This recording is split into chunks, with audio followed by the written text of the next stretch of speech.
এখন দুপুর 2:30 মতো বাজে। তাই ভাবলাম যে প্রথমে খাওয়া দাওয়া করে তারপরে সিদ্ধান্ত নিই যে সিকরি যাব না ফতেপুর সিকরি যাব। সমস্ত কিছু ভাবনা চিন্তা করার পর খাওয়া দাওয়া শেষে দেখলাম ঘড়ির কাঁটা 3:15 ছুঁই ছুঁই। তাই ভাবলাম যে থাক, এবার আর ফতেপুর সিকরি যাব না, কারণ সেখান থেকে যেতে 40 কিলোমিটার পর্যন্ত রাস্তা রয়েছে, আর আসতে আবার 40 কিলোমিটার, মানে টোটাল 80 কিলোমিটারের জার্নি রয়েছে। ঠান্ডাও প্রচুর ছিল, আর সেখানকার দরজাগুলো বন্ধ হয়ে যাবে, কারণ বুঝতেই পারছো এখন তো শীতকাল, আর খুব তাড়াতাড়ি কিন্তু রোদ, মানে দিনটাও শেষ হয়ে যাচ্ছে। তার জন্য আমরা সিদ্ধান্ত নিলাম যে ফতেপুর সিকরি এবার থাক, আর সিকরি মানে যেটা সিকান্দার লোদি, যার কথা হিস্ট্রিতে আমরা মানে ইতিহাসের পাতায় এতবার পড়েছি, সেই জায়গাটারই সাক্ষী হওয়া যাক। আগ্রা ফোর্টের সামনে থেকে আমরা একটা টোটোর ব্যবস্থা করেছিলাম। টোটো না, অটো ছিল, 2টো অটো লেগেছিল, কারণ আমরা 7 জন মতো ছিলাম। তো 150 টাকা করে, 150, 300 টাকা নিয়েছিল। ওরা তোমাকে সিকরির সামনে নামিয়ে দেবে। আসলে সিকরি এই জায়গাটার যেটা মেন নামকরণ হয়েছে সেটা হলো সিকান্দার লোদি। উনি যখন আমাদের ভারতবর্ষ আক্রমণ করেছিলেন, ঠিক সেই জায়গাটাতেই উনি নিজের থাকার ব্যবস্থা করেছিলেন, আর আশেপাশে নিজের একটা সাম্রাজ্য টাইপের তৈরি করেছিলেন। তো তারই নাম অনুসারে ওই জায়গাটার নাম রাখা হয়েছিল সিকরি। পরবর্তীকালে যখন মুঘল সাম্রাজ্য স্থাপন করেছিল, তখন আকবর যিনি রয়েছেন, ঠিক সেই জায়গাটাতেই তিনি মোটামুটি 120 একর বা তারও বেশি জায়গা জুড়ে নিজস্ব একটা জায়গা তৈরি করেছিলেন, যেখানে উনার যে ইচ্ছা ছিল সেখানে মানে যারা মুঘল সাম্রাজ্যের যে তিনি বা তার বংশধর রয়েছে, তারা প্রত্যেকে সেখানে কবর দেওয়া হবে। সেই উদ্দেশ্যেই আসলে এই জায়গাটা তৈরি। তার মধ্যেও তো একটা কথা বলতেই হয়, মুঘল সাম্রাজ্যের গঠনশৈলী সমস্ত জায়গায় খুব সুন্দর, মানে খুব সুন্দরভাবে ওদের যে ঐতিহ্যগুলো থাকে সেগুলো ছেড়ে গেছে। কিন্তু ফতেপুর সিকরি তো আমি দেখিনি, বাট সিকরিতে আকবরের যে টোমটা রয়েছে, যে সমাধিস্থল রয়েছে, সত্যি সেখানে বোঝাই যাচ্ছে যে এত যে আমরা যোধা আকবর মুভি বা সিনেমা বা বইয়ের খাতায় পড়েছিলাম যে রাজপুত ঘরানার সাথে আমরা এখন ঘুরতে এসেছি আকবরের টোম্বে, মানে যেখানে মহারাজা আকবরকে সমাধি দেওয়া হয়েছিল, সেই জায়গাটায় ঘুরতে এসেছি। ঐতিহ্যমণ্ডিত প্রত্যেকটা জায়গা, বেশ ভালো লাগছে। ভাবলাম একটু কথা বলে নিই। আসলে দেখতে দেখতে না ভুলেই যাচ্ছি ভিডিও করার কথা, তাই মাঝে মধ্যে কোনো সময় মনে পড়লে, মানে মাঝে মধ্যে এখন ভাবছি, তখন ভিডিওটা করে নিচ্ছি। চলো দেখাই তোমাদের। মনের যে মিলটা হয়েছিল, যার জন্য সম্রাট আকবর হিন্দু আর মুসলমান দুজনের গঠনশৈলীকে এক করার জন্য, বা দুজনের মনকে এক করার জন্য দিন ইলাহির যে প্রবর্তনটা করেছিল, সেটা এই দরজাটাকে ঠিকঠাক ভাবে দেখলেই বোঝা যায়। এদিকে হিন্দু ধর্মের জন্য যে স্বাস্তিক চিহ্ন, খ্রিস্টান ধর্মের জন্য যে স্টার, তারপরে জৈনদের যে পদ্মফুল, এরপরে যে মুসলমান ধর্মাবলম্বীদের জন্য যে লেখাগুলো রয়েছে, পদ্মফুল থেকে শুরু করে সমস্ত ধর্মে সমস্ত জিনিস মিশিয়ে যেমন দিন ইলাহিটা প্রবর্তন হয়েছিল। হ্যাঁ, সেটা বেশি দিন পর্যন্ত চলেনি, কিন্তু সম্রাট আকবরের কিন্তু পুরো ব্যাপারটার অরিজিনাল যে প্রুফ, এই দরজাটাকে ঠিকঠাকভাবে দেখলেও বোঝা যায়। আর এই দরজার গঠনশৈলীর মধ্যেও দেখবে কোনো জায়গায় যে মুঘলদের টাচ রয়েছে, কোনো কোনো সময় মেবারের রাজাদের টাচ রয়েছে, মানে রাজপুত ঘরানা যে যোধাবাই ছিলেন, উনার টাচ রয়েছে। কিছু খুবই সুন্দর, যেটা দারুণ সুন্দর বানিয়েছে। দেখো না, এই যে লাল যেটা আছে ওটা বললো ওর বাবাদের, আর এটা বললো শাহজাহানের পছন্দের। দারুণ। এটা স্টোন না, এটা বালি দিয়ে জমানো, বালি জমানো বলতেছে। সম্রাট আকবর তার জীবনকালেই এই যে টোমটা রয়েছে, এটার গঠন কিন্তু শুরু করে দিয়েছিলেন। অবশেষে মানে এটা শুরু করার ঠিক বছর 2-এর মধ্যে সম্রাট আকবর মারা যান। অবশেষে সম্রাট জাহাঙ্গীরই এটার যে গঠন প্রক্রিয়াটা ছিল সেটা সম্পন্ন করে তারপর সম্রাট আকবরকে এখানে সমাধিস্থ করা হয়। তার যে 3 জন বেগম ছিলেন, আমাদের যোধাবাই, তারপর রুকাইয়া বেগম, আরও একজন বেগম ছিলেন, উনাকে এখানে সমাধিস্থ করা হয়। আর তাছাড়াও উনার যে মেয়েরা রয়েছে, মেয়েদের বা ছেলেদের যে বংশধর রয়েছে, তাদের জন্য এই জায়গাটা আসলে কবরস্থান মতো তৈরি করা হয়েছিল। এখানে সমস্ত জায়গাগুলো ঠিকঠাক ঘুরে দেখলে তোমরা বুঝতে পারবে যে এখানে 44টা ছোট ছোট জায়গা করা রয়েছে, যেখানে মানে মাটির নিচে কবর দেওয়ার জন্য 60 ফিট পর্যন্ত ফাঁকা জায়গাও রয়েছে, যে একটা পাথর সরালে 60 ফিট নিচু একটা কবরস্থান মতো ওখানে রেডি করা ছিল। ঠিক সেখানেই বংশ পরম্পরায় উনি ভেবেছিলেন যে এই জায়গাটা কবরস্থান মতো তৈরি করবেন, কিন্তু অবশেষে সেটা হয়নি।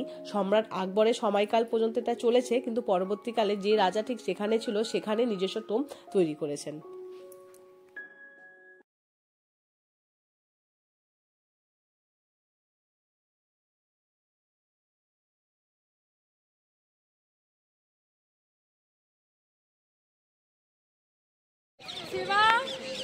বা কেমন লাগছে বলো? আগ্রা ঘুরে সপ্তম আশ্চর্য ঘুরে কেমন লাগছে? রেডি আছো তো? কাল পরশু আরো 3 দিন। ঠিক আছে, চলুক না, কি আছে বাড়ি যাই রে, আমার বাড়ির কথা এখন খেয়াল নাই, আর খেয়াল করে লাভ নেই। ছাগল জিমা দিছি বাবা, ছাগল তুমি চলে আগে হাট মা।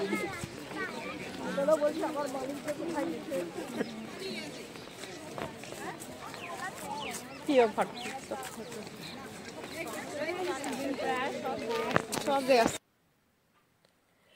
চারপাশটা ঘুরে দেখতে দেখতে খুবই ক্লান্ত হয়ে গেছিলাম। আসলে সেই সকাল থেকে বেরিয়েছি তো, আর একেবারে ভাল লাগছিল না।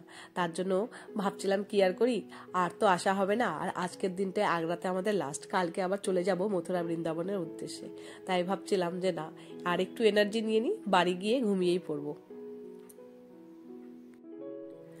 আর মহলের ভেতরের কারুকার্যগুলো এত সুন্দর ছিল, কিন্তু বুঝতে পারবে যে জায়গাগুলোতে কেমন একটু কালচে কালচে দাগ রয়েছে। ওই দাগগুলো কি বলতো, ওই গোটা জিনিসটা যে কারুকার্য রয়েছে গোটাটাই সোনা দিয়ে করা ছিল। সোনাগুলো গলিয়ে নিয়েছে আর ব্যাপারগুলো কালো কালো হয়ে গেছে। কি অদ্ভুত না বলো? কি সুন্দর গঠনশৈলীটা ছিল, মানুষের লোভে পুরো জিনিসগুলো খুলে খুলে নিয়ে চলে গেছে। আর এই ভেতরের সাইডে যেটা দেখালাম সেটা ছিল আকবরের টোম্ব। সেই জায়গাটা ভিডিও করা মানা ছিল, তার জন্য ভিডিও করা হয়নি। চারপাশে যে বিশাল ফাঁকা জায়গাটা দেখছো না, সেখানে আগেকার দিনে বলে গোলাপ চাষ হতো, আর প্রচুর হরিণ আর প্রচুর ময়ূর বলে ঘুরে বেরোতো।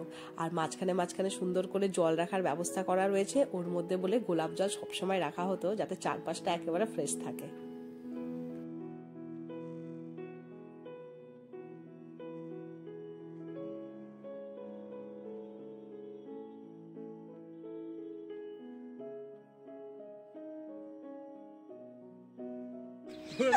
বারোটা বাজবে ভাই,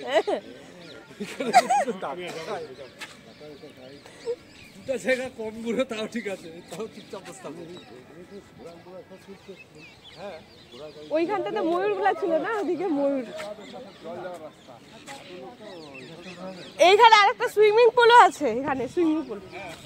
ওই যে ময়ূরটা বেরোইছে ওই সাইডে, সুইমিং পুল। এই তো এই যে এখানে সুইমিং পুল।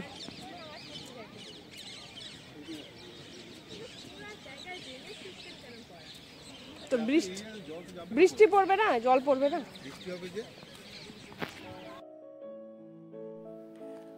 ঐতিহাসিক জায়গায় গাইড না নিলে কি আর হবে বলো?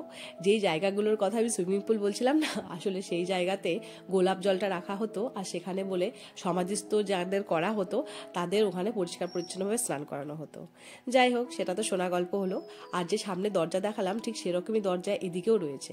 মানে দুটো দরজা আমি তো নিজের চোখের সামনে মানে চক্ষুষ করতে পারলাম, এছাড়াও বলে অনেক দরজা রয়েছে।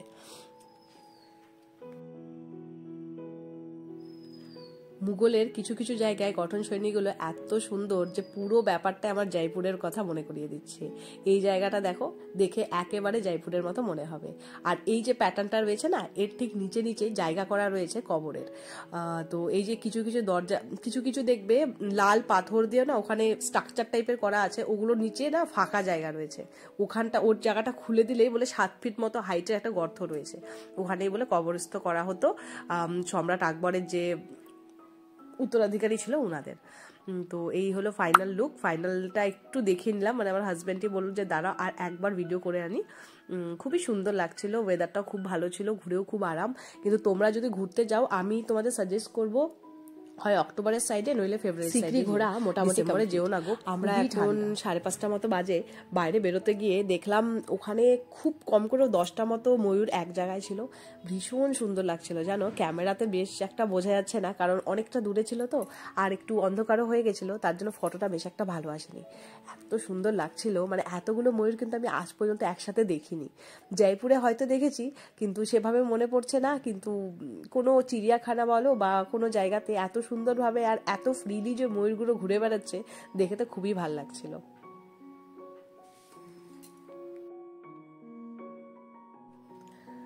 চলো বন্ধুরা, আজকের মতো এখানেই আগ্রা ট্যুর আমাদের কমপ্লিট হয়ে গেল। কালকে আমরা খুব সকাল সকালে চলে যাব বৃন্দাবনের উদ্দেশ্যে। আর এই যে আমাদের লাস্ট টাইম দেখিয়ে দিচ্ছি শ্রীরাম হোটেল শ্রীরাম, ভালো, ওখানকার কমিউনিকেশনও ভালো, লোকজনও ভালো, আর জায়গাটা না একেবারে প্রপার জায়গায়, মানে বাস স্ট্যান্ডের একেবারে সামনে, মানে পায়ে হেঁটে 1 থেকে 2 পা বেরোলেই তারপরেই হলো মানে বাস স্ট্যান্ডটা, আগ্রা বাস স্ট্যান্ড। তার জন্য জায়গাটা খুব ভালো লাগলো। তোমরাও যদি আগ্রাতে থাকতে চাও তাহলে কিন্তু এখানে থাকতে পারো। এখান থেকে আগ্রা বলো, তাজমহল বলো বা আগ্রা ফোর্ট বলো, সমস্ত কিছু খুবই কাছে। তো বন্ধুরা, আজকের ব্লগটা এই পর্যন্তই রাখলাম। আশা করি তোমাদের ভালো লাগবে। ব্লগে কিছু একটু ভালো লাগলে লাইক কমেন্ট করো আর সাবস্ক্রাইব করে আমার চ্যানেলটার পাশে থেকো। কালকে তোমাদের জন্য মথুরার নতুন নতুন ব্লগ আবার নিয়ে আসবো। তোমরা পাশে থেকো, সাথে থেকো। আজকের মতো টাটা।